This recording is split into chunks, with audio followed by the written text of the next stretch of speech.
Louvado seja nosso Senhor Jesus Cristo, para sempre seja louvado. Sejam muito bem-vindos, meus queridos amigos e irmãos no Senhor, a este 21º dia do nosso retiro quaresmal. Vamos, unidos à Santíssima Virgem, neste ano especial de São José, pedir que a Santa Mãe de Deus e nossa Mãe nos ajude a obter as graças necessárias para a verdadeira conversão de nossa alma, para a intimidade com o amor de Jesus e, especialmente, a capacidade de um coração adorador, dócil, obediente e fiel, a exemplo de seu castíssimo esposo, São José. Comecemos na presença de Deus, como sempre fazemos, agradecendo, entregando, abrindo o nosso coração. Pelo sinal da Santa Cruz, livrai-nos Deus, nosso Senhor, dos nossos inimigos. Em nome do Pai, e do Filho, e do Espírito Santo. Amém. Salve, Rainha, Mãe de Misericórdia, vida, doçura, esperança, nossa salve. A vós bradamos, degredados filhos de Eva, a vós suspiramos, gemendo e chorando neste vale de lágrimas. Eia, pois, advogada nossa, estes vossos olhos misericordiosos a nós volvei. E depois deste desterro, mostrai-nos Jesus, bendito é o fruto do vosso ventre. Ó clemente, ó piedosa, ó doce sempre Virgem Maria, rogai por nós, Santa Mãe de Deus, para que sejamos dignos das promessas de Cristo. Amém. Hoje, a liturgia da Santa Igreja nos convida a meditar o Evangelho segundo São Mateus, capítulo 18, versículos 21 a 35. Mateus 18, versículos 21 a 35. Leio aos senhores. Então Pedro, chegando-se a ele, perguntou-lhe: Senhor, quantas vezes devo perdoar ao irmão que pecar contra mim? Até 7 vezes? Jesus respondeu-lhe: Não te digo até 7, mas até 77 vezes. Eis porque o reino dos céus é semelhante a um rei que resolveu acertar contas com os seus servos. Ao começar o acerto, trouxeram-lhe um que lhe devia 10.000 talentos. Não tendo este com que pagar, o Senhor ordenou que o vendessem, juntamente com a mulher e com os filhos e todos os seus bens, para o pagamento da dívida. O servo, porém, caiu aos seus pés e, prostrado, suplicava-lhe: Dá-me um prazo e eu te pagarei tudo. Diante disso, o Senhor, compadecendo-se do servo, soltou-o e perdoou-lhe a dívida. Mas, quando saiu dali, esse servo encontrou um dos seus companheiros de servidão que lhe devia 100 denários. E, agarrando-o pelo pescoço, pôs-se a sufocá-lo e a insistir: Paga-me o que me deves. O companheiro, caindo aos seus pés, rogava-lhe: Dá-me um prazo e eu te pagarei.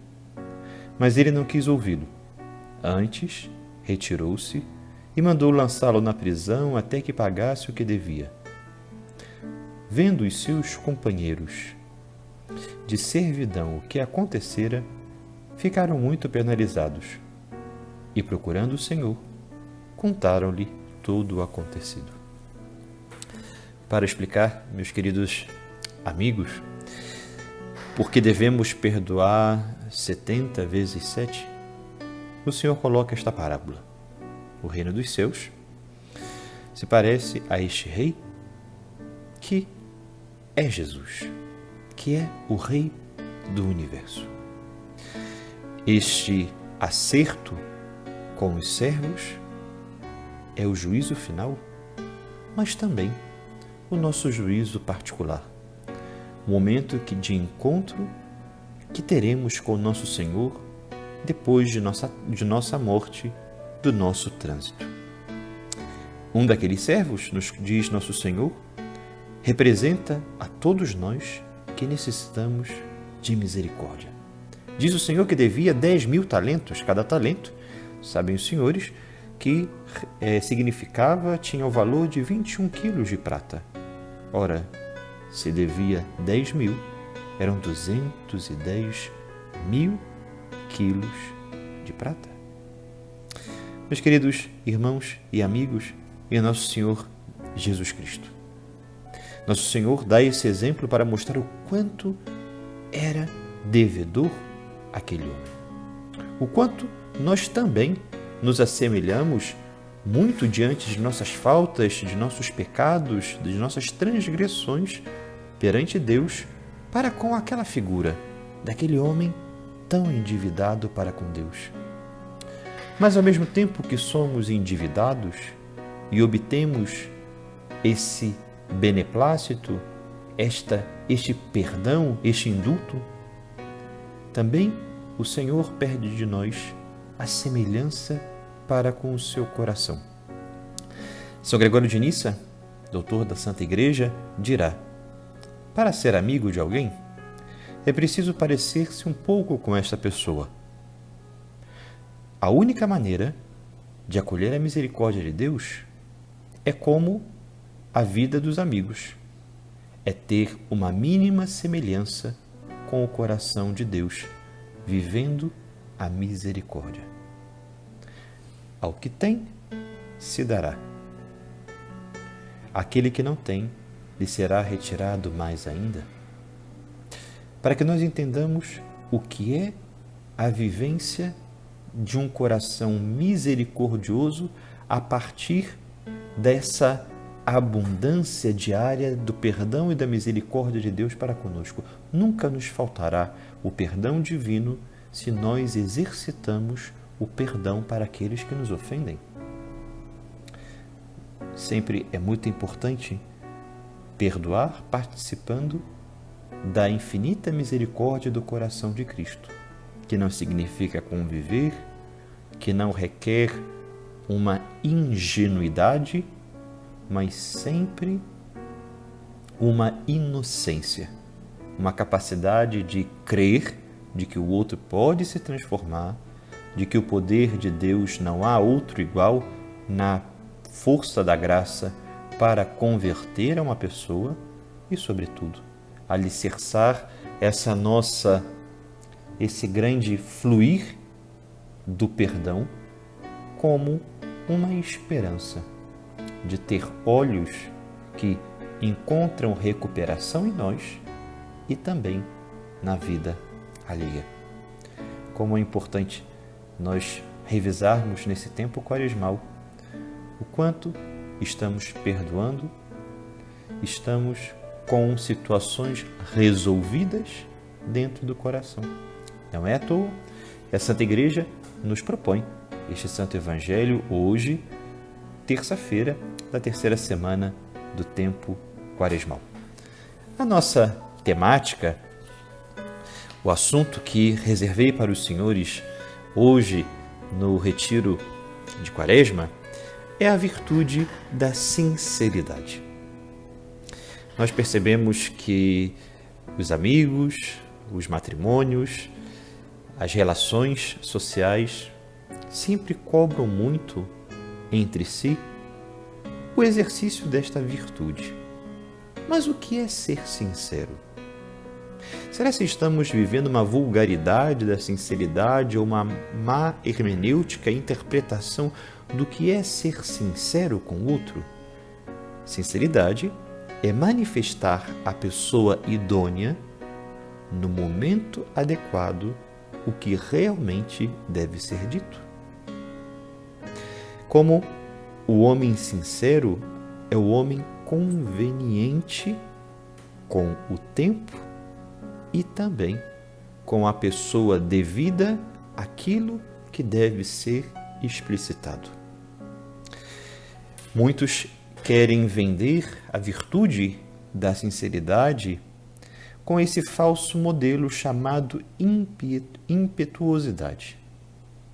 A impetuosidade ela não se alia à caridade e ela não é governada pela prudência, porque a prudência mesclada com a caridade gera verdadeiramente uma sinceridade de coração, uma sinceridade de intenção e, sobretudo, de atitudes. Quando pensamos nas atitudes, algumas pessoas tendem muito a vulgarizar na espontaneidade. Mas se pararmos para analisar, atitudes espontâneas são sempre vinculadas a atitudes imprudentes. Atitudes imprudentes na forma de se expressar, atitudes imprudentes na vivência de impulsos momentâneos, de palavras ditas antes de serem pensadas, de decisões abruptas antes de serem refletidas e rezadas com Deus. Santo Agostinho, nas suas pérolas, nos seus grandes pensamentos, nos mostrará que todos os que mentem ocultam a verdade, mas nem todos que ocultam mentem. Isso para que nós percebamos realmente o que é a pessoa não sincera, o que é a pessoa mentirosa, o que há por detrás, por exemplo, da hipocrisia e da mentira, a soberba e a avareza. Muito diferente da restrição mental, que não é a falta da verdade, mas a verdade no momento certo e para a pessoa correta, no seu conteúdo devido, para que não gere malefício. E por isso, meus queridos amigos, nós percebemos que muitas vezes a mentira, a hipocrisia, até mesmo as calúnias, podem ter por detrás de si a inveja e o incômodo. Estarmos vendo, caso tenhamos essa necessidade de mentir, sempre a nossa vida pelo espelho dos demais, ou essa avareza de querermos conseguir aquilo que não nos pertence. Examinar quando mentimos é um bom antídoto para aprendermos a ser mais sinceros.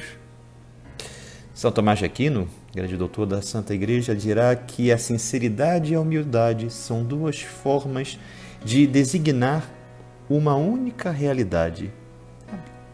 Uma beleza de definição, porque São Tomás colocará a sinceridade no patamar da humildade a fim de expressarmos a realidade que temos no coração, na alma, e dessa forma o grande doutor Angélico vai nos ensinar que o segredo da sinceridade é a humildade. E quando somos humildes, quando a temos nessa virtude vinculada à sinceridade? Justamente ao percebermos que a medida da nossa vida não se dá na comparação aos demais, e sim na descoberta dos dons de Deus. E quando descobrimos os dons de Deus, deixando de compararmos-nos com os demais, ou de exacerbar a nossa vaidade, aí nós percebemos que os dons e talentos nos levam a uma outra virtude que se chama a capacidade de desenvolver intimidade. Toda pessoa sincera, em primeiro lugar, é íntima de Deus no próprio interior. É íntima de Deus porque primeiro se aceita, depois descobre e aceita seus talentos. E ao refletir, consegue ajudar aos demais sem ferir e sempre levantando o caído. Muitas vezes, seja por brincadeira, por um comentário, ou até mesmo por determinada crítica, algumas críticas que não são construtivas e sim ácidas, que são exercícios da espontaneidade. E a espontaneidade, ela só é um bem quando é pura. Porque nem sempre a espontaneidade é uma franqueza vinculada à pureza. Nem sempre a espontaneidade é sinônimo de um coração simples e descomplicado, porque não está puro. Nem sempre a espontaneidade é santidade. Por quê? Porque espontaneidade sem pureza é verdadeiramente uma excentricidade. Às vezes é jocosa. Quando uma pessoa é tão espontânea, ela chega a ser excêntrica, porque não é pura.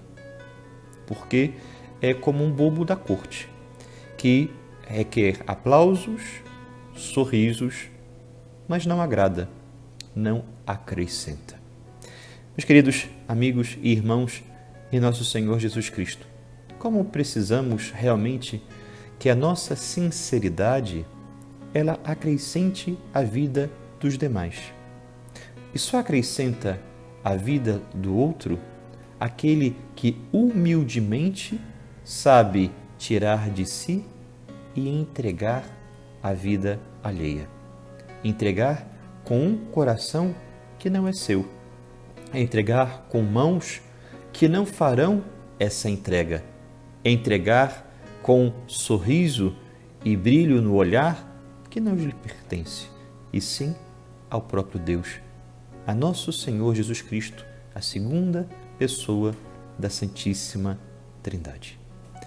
Meus queridos irmãos, quero deixá-los hoje como meditação a respeito da virtude da sinceridade e também para rezarmos nesse 21º dia do nosso retiro quaresmal, a carta aos Hebreus, capítulo 4, versículo 14, até o capítulo 5, versículo 10. Hebreus, capítulo 4, versículo 14, até o capítulo 5, versículo 10.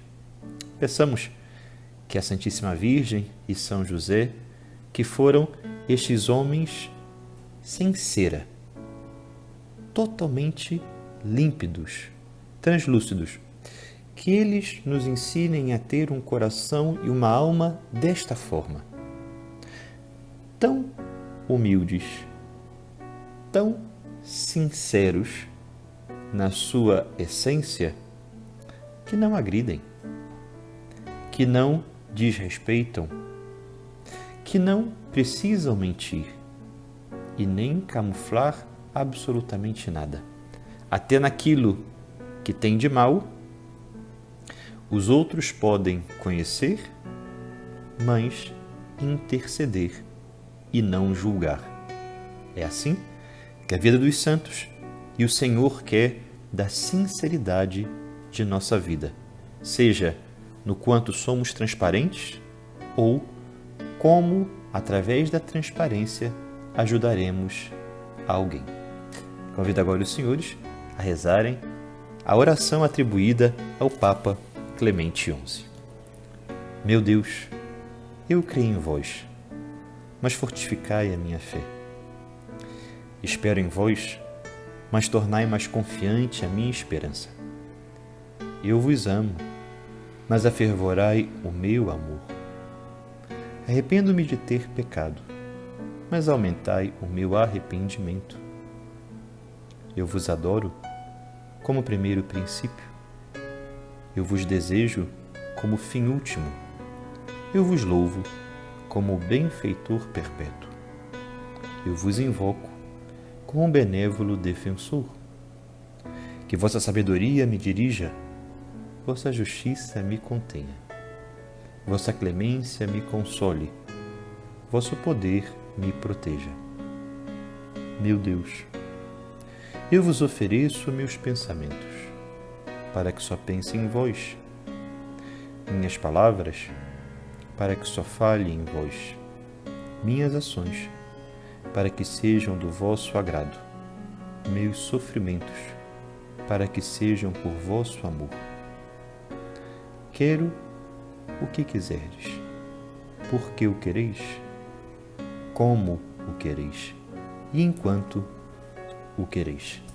Abençoe-vos Deus Todo-Poderoso, Pai e Filho e Espírito Santo. Amém.